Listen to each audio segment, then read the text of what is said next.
Hello everyone, यार कैसे हो सबके सब। तो आज की जो हमारी वीडियो इसमें हम पढ़ने वाले लाइंस के बारे में। तो यहाँ पर जो है हमारी तीन तरह की लाइंस होती हैं। सबसे पहले हमने पढ़ रखा है ऑलरेडी पैरेलल लाइंस। तो हमारे तीन लाइन हो गई, पैरेलल लाइंस, इंटरसेक्टिंग और स्क्यू लाइंस। ठीक है, तो पैरेलल लाइन के बारे में हमने ऑलरेडी देखा है कि क्या क्या कंडीशंस होती हैं। अगर मैं यहाँ पर सपोज ड्रॉ करता हूँ पैरेलल लाइन, तो पैरेलल लाइन की कंडीशन क्या होती है कि जो पैरेलल लाइंस होती हैं उनकी जो है डायरेक्शन सेम होगी और हर पॉइंट पर जो उनके बीच में जो डिस्टेंस है वो सेम रहेगा। ठीक है, मैं किसी भी पॉइंट पर अगर देखूंगा डिस्टेंस, तो जो परपेंडिकुलर डिस्टेंस होगी दोनों लाइंस के बीच में वो हमेशा जो है सेम रहने वाली है। अगर मैं मान लेता हूँ कि इसके जो डायरेक्शन कोसाइंस L1, M1 और N1 है, ठीक है, और इसके जो है L2, M2 और N2 हैं, तो कंडीशन क्या होती है पैरेलल लाइन की। यहाँ पर कंडीशन होती है L1 जो है इक्वल होगा L2 के, M1 इक्वल होगा M2 के और N1 जो है इक्वल होगा N2 के। ये हमारी कंडीशन होती है जब हमें DC's गिवन हो।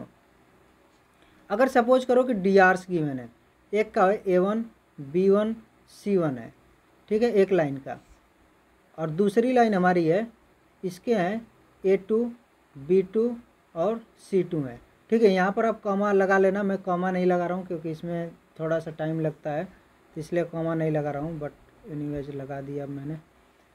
तो अगर जो है A1, B1, C1, A2, B2, C2 DRs हमारे गिवन है, तब क्या होता है कि A1 अपॉन A2 इक्वल होगा B1 अपॉन B2 के और A इक्वल होगा C1 अपॉन C2 के।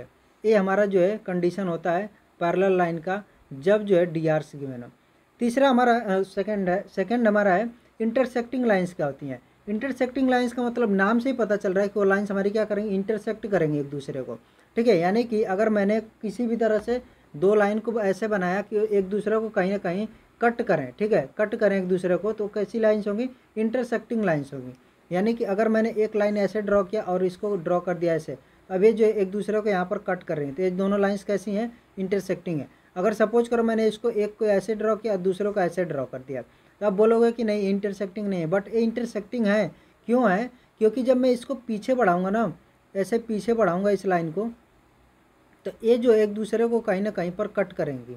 ठीक है, इसको भी ऐसे पीछे बढ़ाऊंगा तो एक दूसरे को कहीं ना कहीं कट कर रही हैं, इंटरसेक्टिंग लाइंस होती हैं। ठीक है, अब लाइंस मतलब हम जब दिखाते हैं किसी भी लाइन को, तो इसका मतलब ये नहीं होता कि बस वो लाइन उतनी ही बड़ी है। वो लाइन जो है इनफाइनाइट उसका जो मैग्नीट्यूड हो सकता है, वो लाइन कितनी बड़ी हमें नहीं पता है। ठीक है, तो यहाँ पर जब भी हम ड्रॉ करते हैं तो हमें मान करके ड्रॉ करते हैं कि ये लाइन का जो मैग्नीट्यूड है वो इनफाइनाइट है, इसलिए हम क्या कर रहे हैं, इसको जो है पीछे की तरफ बढ़ा रहे हैं। इसको आगे भी बढ़ा करके हम चेक करते हैं, तो आगे हम देख रहे हैं कि जैसे जैसे हम आगे बढ़ा रहे हैं हमारे इन दोनों लाइंस के बीच में जो डिस्टेंस हो क्या हो रही है, इंक्रीज हो रही है। तो हमें ये पता चल रहा है कि ये जो है कहीं एक दूसरे को आगे नहीं कट कर सकती हैं, पीछे ज़रूर कट कर रही हैं, तो इसलिए हमारी इंटरसेक्टिंग लाइन्स हो गई। अब हमारी आती हैं स्क्यू लाइन्स। स्क्यू लाइन्स हमारी होती हैं जो न तो पैरेलल होंगी न ही इंटरसेक्टिंग होंगी। ठीक है, हमने तीन तरह की लाइन्स के बारे में चर्चा करी, मतलब मैंने बोला कि तीन तरह की लाइन्स होती हैं, पैरेलल, इंटरसेक्टिंग और स्क्यू।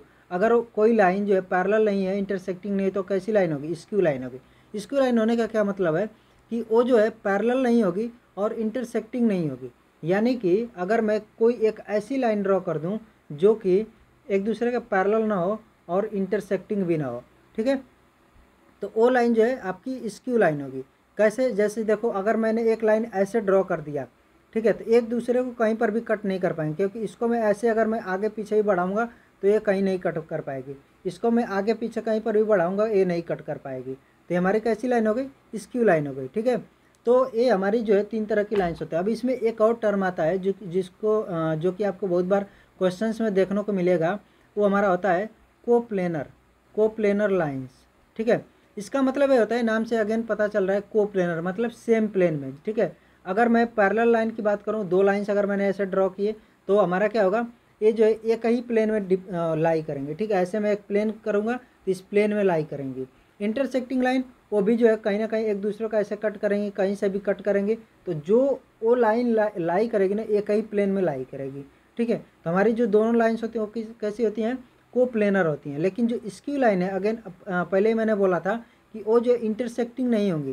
ठीक है, जब इंटरसेक्टिंग नहीं होगी तो जैसे मैंने यहाँ पर एक लाइन बनाया, ठीक है, एक लाइन ये बनाया और नहीं, एक लाइन सॉरी एक लाइन ऐसे बनाया, दूसरी लाइन ऐसे बनाया, तो तो अगर मैं जो है यहाँ पर अलग, अब देखो प्लेन में अगर ड्रॉ करूँगा तो किसी भी तरह से दोनों लाइन एक प्लेन में नहीं आ पाएंगी, ठीक है। मैं प्लेन, अब ये जो लाइन है इसके लिए यहाँ पर इनफाइनाइट प्लेन है, ठीक है। कैसे, ये भी प्लेन बन सकता है, ऐसे भी प्लेन बन सकता था, ऐसे भी प्लेन बन सकता था, ऐसे भी बन सकता था, मतलब इनफाइनाइट प्लेन आप बना सकते हो जिसमें ये वाली लाइन लाई करेगी।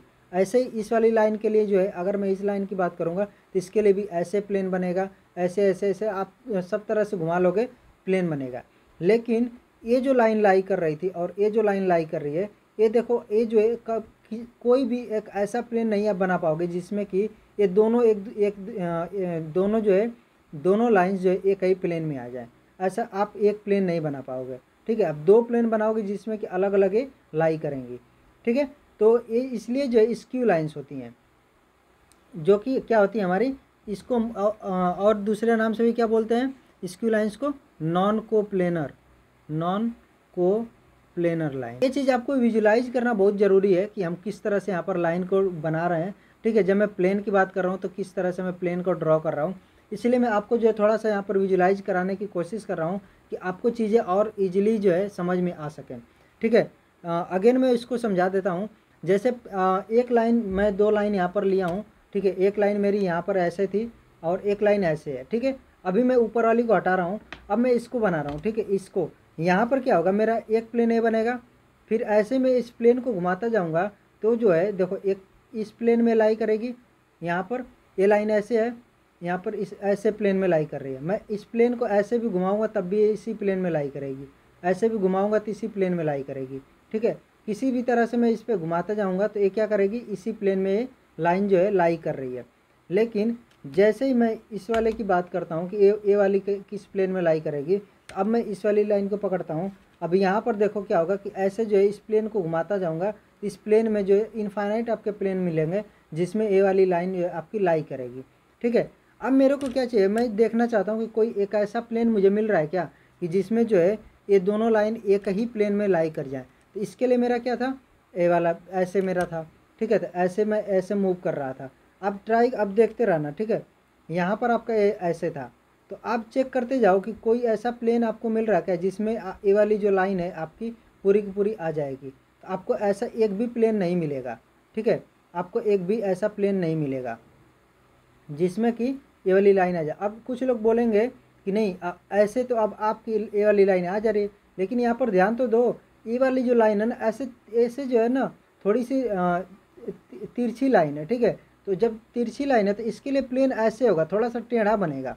इसके लिए प्लेन ऐसे सीधे बन रहा था, ऐसे सीधे बन रहा है, ऐसे सीधे बन रहा है, ठीक है। लेकिन इसके लिए जो प्लेन बनेगा ना वो ऐसे थोड़ा सा टेढ़ा होकर के बनेगा, ठीक है। आप समझो ये वाली यहाँ पर ये प्लेन बन रहा है, ऐसे ऐसे ऐसे ऐसे ऐसे प्लेन बन रहा है, लेकिन यहाँ पर जैसे आओगे आपको प्लेन को ऐसे थोड़ा सा ऊपर उठाना पड़ेगा, और ऊपर उठाने के बाद से तब आप यहाँ पर लाओगे और यहाँ पर आपको ऐसे चेक करना पड़ेगा। तो आपको यहाँ पर समझ में आ जाएगा कि आपके जो दोनों लाइन से ये जो है एक प्लेन में लाई नहीं कर रहे हैं, इसलिए हमारी क्या होती है स्क्यू लाइन जो होती हैं नॉन कोप्लेनर होती हैं। अब हम कंडीशन देखेंगे कि किस केस में जो है कोप्लेनर और किस केस में नॉन कोप्लेनर लाइन्स हो सकती हैं, ठीक है। और कौन सी लाइन जो स्क्यू लाइन होगी, और दो लाइन्स हमारी अगर गिवन है तो उनके बीच में जो शॉर्टेस्ट डिस्टेंस होगी उसको हम कैसे फाइंड आउट करेंगे। तो ये जो चीज़ हम नेक्स्ट वीडियो में देखेंगे। सबसे पहले हमारा यही काम होगा कि हम जो स्क्यू लाइन्स है उसके बीच में कितना जो हमारा शॉर्टेस्ट डिस्टेंस है उसको कैसे फाइंड आउट करेंगे। अब जो है यहाँ पर मैं आपको अगेन बताऊँगा, आपको फॉर्मूले याद करने की ज़रूरत नहीं पड़ेगी। फार्मूला आपको बहुत लंबा चौड़ा यहाँ पर दिखेगा, बट जो है आपको इसको याद करने की बिल्कुल भी ज़रूरत नहीं पड़ेगी, आपको ऐसे में समझा दूंगा, ठीक है। तो मिलते हैं नेक्स्ट वीडियो में, till then take care, bye bye.